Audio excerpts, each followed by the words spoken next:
परिवार में घटित कोई घटना हो रही हो, हम इन सब चीजों पर ओवरथिंक करते हैं, जरूरत से ज्यादा सोचते हैं। अगर आप एक ओवरथिंकर हैं तो ज्यादा संभावना है कि आप सहज संबंध में नहीं रह पाएंगे। आप हर सामने वाले व्यक्ति का, वह आपका मित्र हो सकता है, आपकी प्रेमिका हो सकती है, या आपके परिवार का कोई सदस्य हो सकता है, आप उसके बारे में जरूरत से ज्यादा विश्लेषण करेंगे। क्योंकि जब आप जरूरत से ज्यादा सोचते हैं तो आप जरूरत से कम करते हैं, और जरूरत से कम करने से स्वाभाविक है कि आपके फल भी कम हो जाते हैं।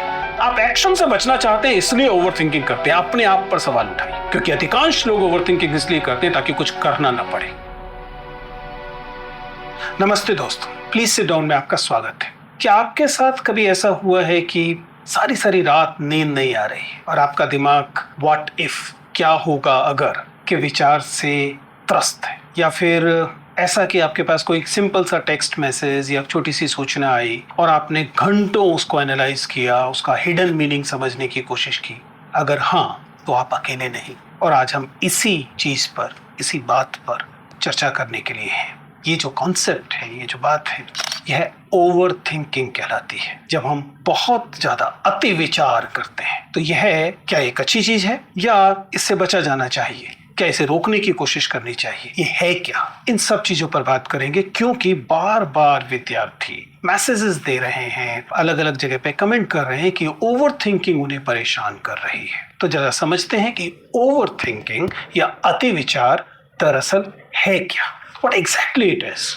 देखिए, ओवर थिंकिंग जो है उसका मतलब है कि जब आप किसी विचार के में, किसी स्थिति पर, किसी समस्या पर जरूरत से ज्यादा सोचते हैं, जब आपके दिमाग में एक तरह का एक लूप बन जाता है, एक चक्रीय स्थिति आ जाती है और आप उसमें फंस जाते हैं। ये जो एक वृत्त बनता है जिसमें आप लगातार सोचते रहते हैं, जबकि सूचना वही है, सूचना बदली नहीं है, लेकिन आप उसका विश्लेषण लगातार कर रहे हैं, और इससे स्वाभाविक तौर पर कई सारी परेशानियां पैदा होती हैं। पहले तो एंजाइटी आती है, आप लगातार उधेड़-बुन में रहते हैं, इस कारण आप कोई फैसला नहीं ले पाते। इसके लिए एक बहुत शानदार शब्द इस्तेमाल होता है, that is called paralysis by analysis. जब आप लगातार विश्लेषण करते हैं और यह विश्लेषण एक तरह से आपकी डिसीजन मेकिंग को लकवा मार देता है, आपकी डिसीजन मेकिंग जो है वह थम जाती है। इससे स्वाभाविक है कि आपकी प्रोडक्टिविटी कम हो जाए। आप किताब लेके सामने बैठे हुए हैं, लेकिन सोच कुछ और रहे हैं, किसी और लूप में लगातार फंसे हुए हैं। आपकी जो उतनी देर में जो आपको सीखना चाहिए था उससे कम सीख पाएंगे, या अगर आपको कोई फैसला लेना था, फैसला नहीं ले पाएंगे। और स्वाभाविक है कि इसके कुछ शारीरिक दुष्परिणाम भी आपको देखने को मिलेंगे, जैसे कि नींद नहीं आ पाएगी और अन्य किस्म की फिजिकल प्रॉब्लम्स हो सकती हैं। आपको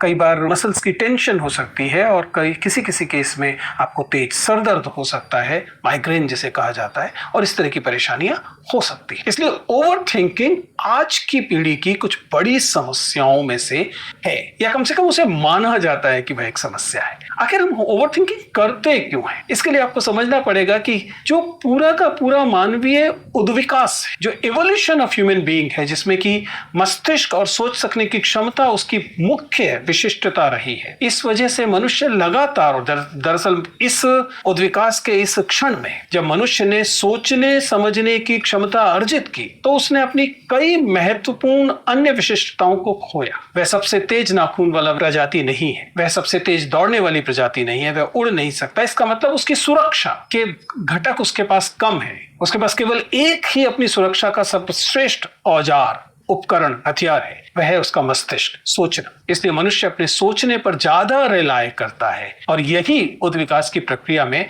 कभी कभी उसके इंडिसिजन, उसके अनिर्णय का कारण भी बनता है। एक अन्य चीज है, हम एक सामाजिक तौर पर कभी कभी परफेक्शनिस्ट होते हैं। हमको सब चीजें एकदम सही स्थिति में चाहिए। ये जो परफेक्शनिज्म है, ये भी कभी कभी आपके अंदर ओवर थिंकिंग लेकर आता है। इससे ज्यादा अनुभव, पुराने अनुभव, हम लगातार अप्रिय अनुभवों से बचना चाहते हैं, और आजकल के समाज में लगभग किसी भी विश्लेषण से आप अप्रिय चीज तक पहुंच सकते हैं। इसलिए दरअसल आपके पुराने नेगेटिव एक्सपीरियंसेस, जो पुराने आपके अप्रिय अनुभव हैं, उनकी वजह से भी आपके अंदर ओवर थिंकिंग आती है। अनसर्टेनिटी, हमें चूंकि एकदम निश्चित तौर पे नहीं पता कि क्या होने वाला है, इसलिए जब जब हम अंधेरे में देखेंगे, हमें भयभीत करने वाली चीजें दिखाई देगी। That's why we always talk about so-called worst case scenario। ये जो worst case